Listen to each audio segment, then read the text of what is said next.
trahedya ni Jorus Flores. January 29, 2025. Isang araw na puno ng pangarap ang nauwi sa trahedya. Si Jorus Flores ay nagpahintulot sa kanyang ama at ina upang umattend ng practice, ngunit hindi siya pinayagan. Sa kabila nito, pinili niyang tumuloy pa rin. Ang lugar kung saan sila magpa-practice ay kailangang tawirin gamit ang bangka. Sa unang pagtawid, ligtas silang nakarating. Ngunit sa kanilang pagbabalik, biglang lumakas ang agos ng tubig. Sa hindi inaasahang pangyayari, aksidenteng nahulog si Jorus mula sa bangka.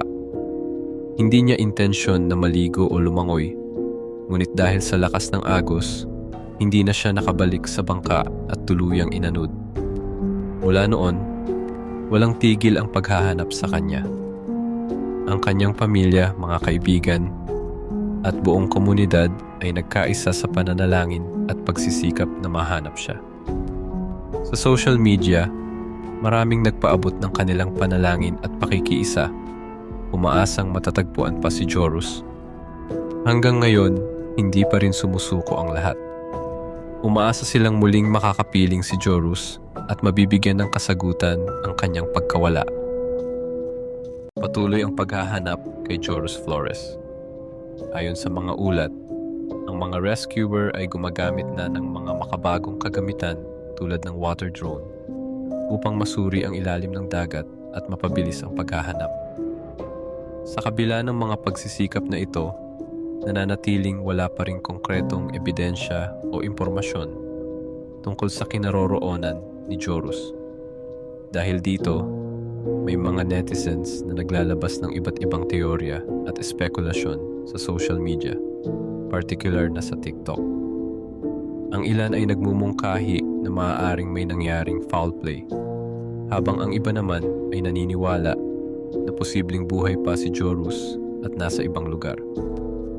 Gayunpaman, wala pang opisyal na pahayag mula sa mga awtoridad na sumusuporta sa alinman sa mga teoryang ito. Samantala, ang pamilya at mga kaibigan ni Jorus ay patuloy na nananawagan sa publiko na magbigay ng anumang impormasyon na maaaring makatulong sa paghahanap.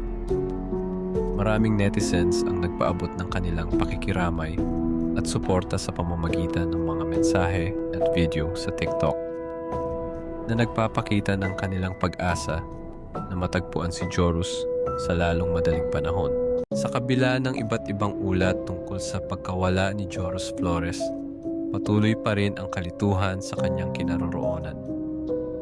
Habang may mga nagsasabing natagpuan na siya, ang iba naman ay nagsasabing patuloy pa rin ang paghahanap.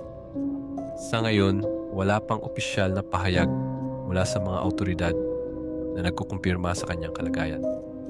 Ngayong gabi, ipapalabas sa programang Kapuso Mo, Jessica Soho, KMJS, ang isang segment na tumatalakay sa insidente ni Jorus Flores. Inaasahang magbibigay ito ng mas malinaw na impormasyon tungkol sa mga pangyayari at sa kasalukuyang estado ng paghahanap. Ang pamilya at mga kaibigan ni Jorus ay patuloy na umaasa at nananalangin para sa kanyang ligtas pagbabalik.